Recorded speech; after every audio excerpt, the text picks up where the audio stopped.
Hey, Lightning, have you heard? I said no. No, I have not. The Truck Show. We're gonna show you what we know. We're gonna answer what the truck. 'Cause truck rhymes with the Truck Show. We have the lifted, we have the lowered, and everything in between. We'll talk about trucks that run on diesel and the ones that run on gasoline. The Truck Show, the Truck Show, the Truck Show. Whoa, whoa. It's the Truck Show with your hosts, Lightning and Holman.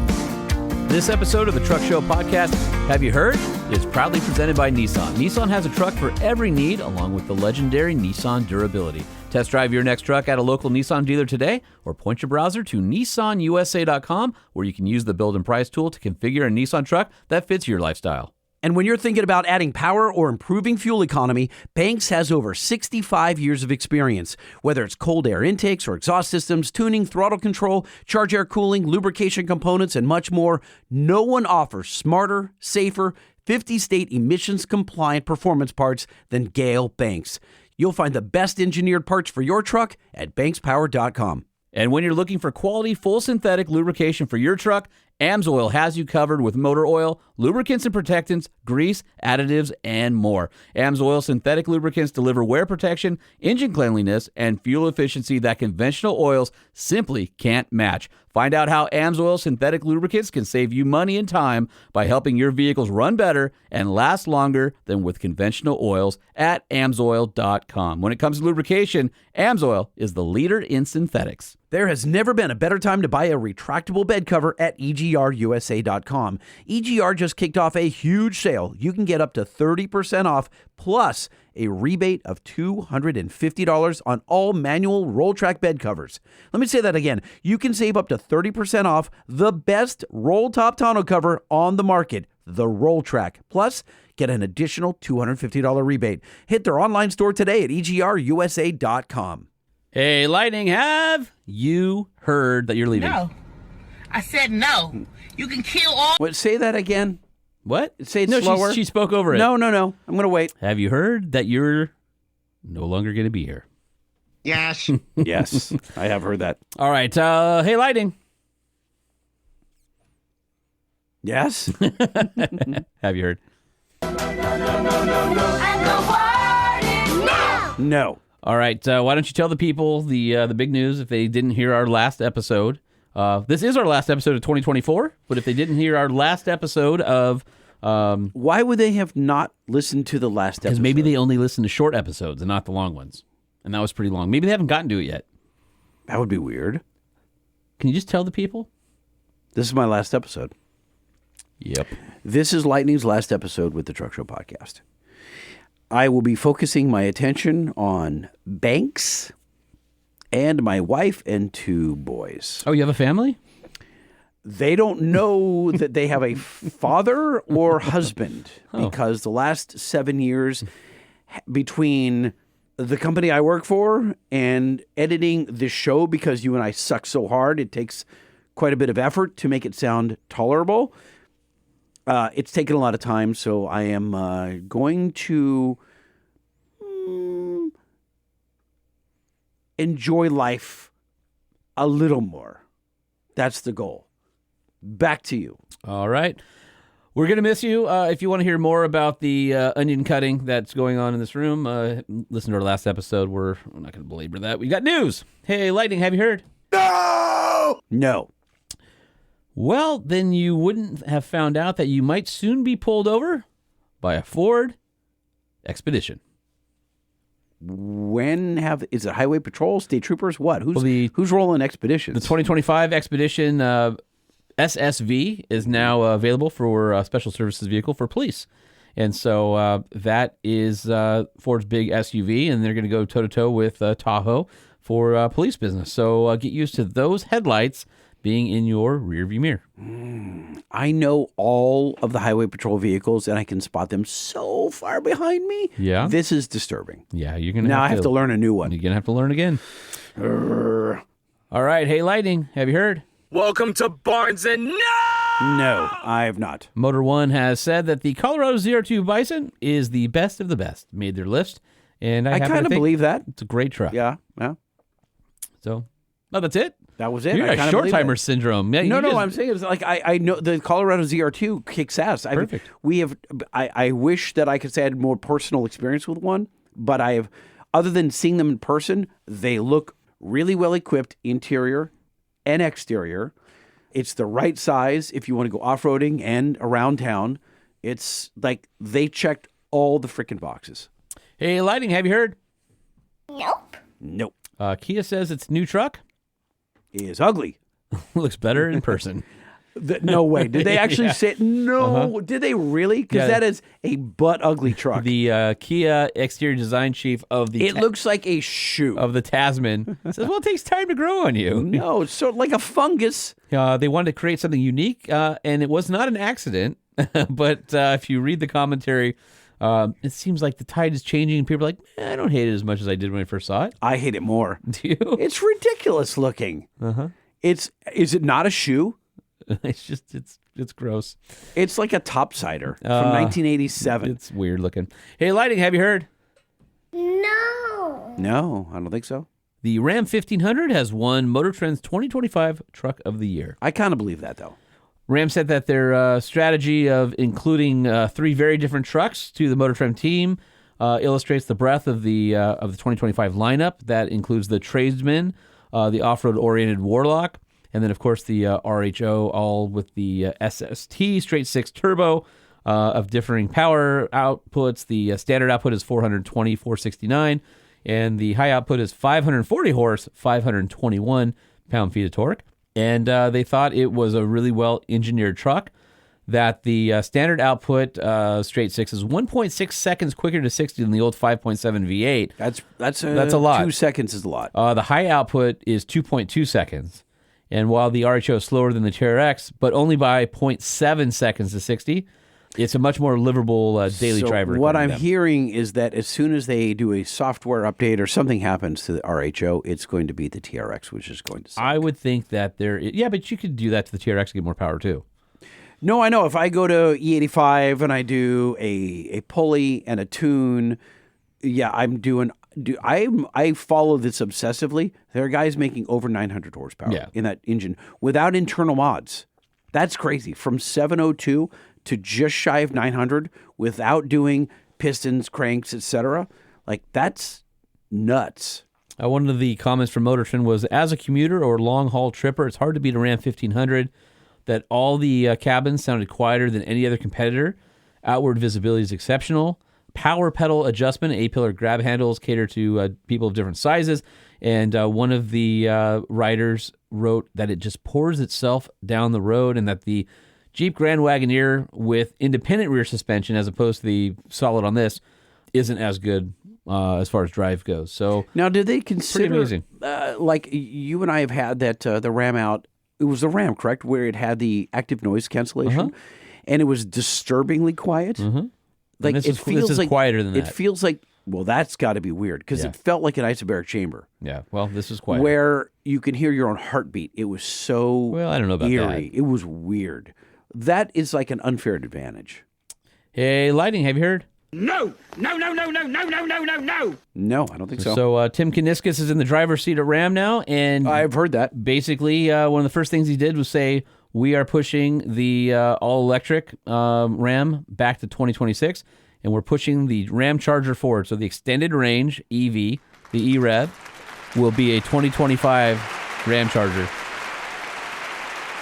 And it was announced by the brand that it was driven by, quote-unquote, overwhelming consumer interest in the range extended version.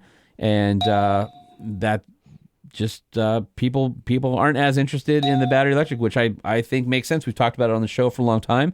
It seems like Ram did the right thing and kind of the first to market with that. And it says that with the range extender, which is a 3.6 liter Pentastar, and we kind of talked about why the 3.6 in the past, but they're talking about 690 miles. Excuse me? 663 horsepower, 615 pound-feet of torque, a full charge, full tank of gas, 690 miles. That's a game changer. Hold on a second. So that is from Los Angeles to Las Vegas, back to Los Angeles to San Diego, back to Los Angeles. On one tank. On one tank and one charge. Which is why I think they got it right with the range extender. I think hybrids and range extenders are going to be the thing. I don't think the battery electric, because I can go and I can fill up with the infrastructure that exists today. Yeah. I don't have to do anything different. You know, I can plug in if I have a charge, but if I'm on the road and I'm like, oh man, you can still pull over to the gas station, add a few hundred miles till you can get to a fast charger. And let's face it, at some point you got to sleep anyway, right? Right. So if you plan your route accordingly to where you have not if you've got a lot of meth. Well, that's true. But I love that you squeezed in the meth joke on your last episode. That was keep it classy, Lightning. That's what I do. No, so I think that people have to sleep, and you realize, well, if you can fill up a couple times along the way, and then you get to a fast charger at night while you're at the hotel and have a full battery in the morning, that's probably an acceptable use case for most people. So that's going to be pretty interesting to see how it comes out. I'm definitely excited about the new the Ram, and both the gas version and the extended range. Battery electric a little bit, but I think the extended range is the way to go. What I really want to see is what's that going to do to price, though, because now you get two powertrains in there like hybrid. I don't know. If I were going to guess, low 70s. We'll see. Hey, Lighting, have you heard? I mean, no. Been a lot of discussion about Honda, maybe tying it up with Nissan, and now there's also a report that Foxconn is also reportedly interested in a stake in Nissan. iPhones, Foxconn? You'll know Foxconn from iPhones and chips and things like that. The Taiwanese company was in France discussing purchasing part of the company with Renault, which could be interesting. And Foxconn has actually been experimenting with their own brand of cars and things like that, so I could see that there might be some sort of tie-up there. So it'll be interesting to see what happens with that. I know there's a lot of rumor, but we'll let you know as it sorts itself out. Hey, Lighting, have you heard? No, I have not. So if you remember, I told you that the 25 Jeep Wrangler, if you wanted the V6, it was manual only. And that was kind of cool. That was good news. Yeah. But everybody said, no, I don't want a 4-cylinder turbo. And so Jeep has now added the automatic back to the V6 Wrangler configurator after quote-unquote community feedback. It's a $4,500 option. You freaking wussies. The 6-speed still standard, but you can get a manual with the V6 if that's what you want. It should be what you want. What you want, what you really, really want. Wow. So Jeep boss Bob Broderoff said in a statement that the brand is reintroducing the transmission, quote-unquote, in response to enthusiastic requests. So that will be the 8-speed that you know and love in the Wrangler lineup. Hey, Lighting, have you heard? Oh, no. Nope. Speaking of Jeep and Nissan, Jeep's former CEO, who was formerly at Nissan, is now back at Nissan as the chairman. Wait. Say that again. What'd you just say? Jeep's former CEO. Yeah. He was also at Mercedes and was also at Nissan, is now back at Nissan, and he's the new chairman of Nissan of the Americas, Christian Meunier. And so familiar face back in the halls at Nissan. So we'll see what he does with the Nissan brand. With the Nissan Honda brand? There's not a Nissan Honda brand. No, I realize that. Well, even if they tie up, Renault and Nissan have been tied up, but there's not a Nissan Renault brand. It's just going to be a holding company that has two companies, and they can, technology share if that's what happens. We'll see. So they keep the brands separate and they share bulk buys. Well, buys and tech and we get steel a lot cheaper. Sure. Right. Hey, Lighting, have you heard? No. Apparently, the 2025 Ram 4500 and 5500 chassis cabs have been seen in the wild and confirmed, as we reported in the past, that the chassis cabs will also be benefiting from the new 8-speed Powerline transmission, which makes a lot of sense when you look at what... Since we broke the news here! That's right. Right here on the Truck Show Podcast. So when you look at that specific transmission, the fact that that trans also has the ability for power takeoff on the right or the left side, it's 8-speed versus the 6-speed that was the Eisen that was in there previously, and then it also take advantage of the new Cummins 6.7 architecture and updates, as you would have guessed. The head and the intake and the injectors and so much good stuff. So here's what's weird. The biggest of all the Ram Facebook groups is Everything 6.7 Cummins. And I don't know why this is. They won't talk about the new engine. I've put I and 2 guys that I know have attempted to put stories. It's because into that group. the embargo is in January, so I think everybody's just keeping their mouth shut till January. No. This is trying to get leaked photos and get the discussion going. And this particular freaking group will not discuss the new 6.7 engine because either A, this group is run by manufacturers who make parts only for the old engine, or they don't want to discuss the new engine because they don't understand. I don't know what it is, but they have denied all posts talking about the new engine. Well, probably some lawyers in the mix, I would guess. I don't know. Hey, Lightning, have you heard?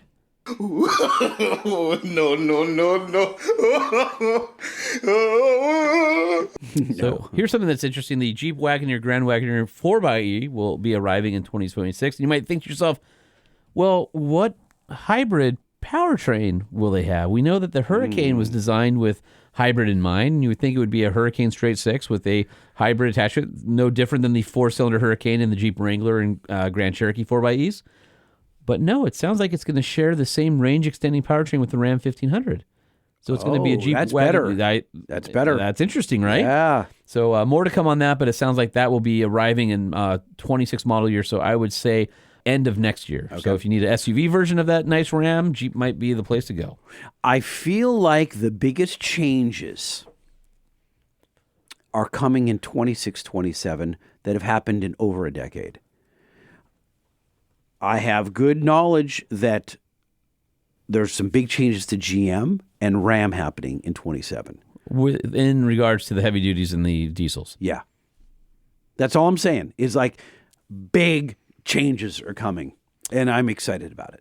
All right, I've got a couple more stories before we leave. The first one is, hey, Lightning, have you heard? What? No. Nope. Australia's last Hemi-powered Ram 1500 rolled off the line. This is the vehicles that go down to Australia and then basically are converted. Right-hand drive. Yep. The last one marks the end of an era for V8 vehicles. The assembly line at Walkinshaw Automotive Group built their last one on December 6th, 2024. Do you think it's numbered? And is there any extra value in that vehicle? Or is it just, just the another end of it. one? Yeah, just the end of the era. But I've got a happy story, I guess. Lightning, have you heard? Yeah. The 2025 Dodge Durango is going to keep the Hemi and the Hellcat V8s alive for another year. Yes. So Dodge has extended production of the 2025 Durango SRT Hellcat. I don't like the Durango, but I love the fact that Durango's they're keeping great. it alive. No. Hold on a second. Great. I am vehicle. not saying it's not great. I don't like it. I wouldn't buy one. But I am stoked that they're keeping it alive. 710 horsepower will be... remember when they said it was a single model year and then it just keeps coming back? Yes. So This is last call. and then apparently the V8 powered RT is also coming. So the Hemi is just not dead yet. So I wonder if it's the last gasp or could we see V8 come back? Now, do we put the defibrillator on it? It's like, beep, No. and all of a sudden it comes back? Well, Lightning, unlike the Hemi that's been brought back from the dead, I fear that there will be no reviving Lightning on the Truck Show podcast.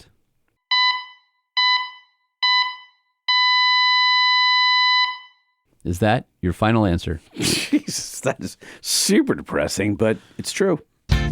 The Truck Show Podcast is a production of Truck Famous LLC. This podcast was created by Sean Homan and Jay Tillis with production elements by DJ Omar Khan. If you like what you've heard, please open your Apple Podcast or Spotify app and give us a 5-star rating. And if you're a fan, there's no better way to show your support than by patronizing our sponsors. Lightning may have been harmed during the making of this podcast.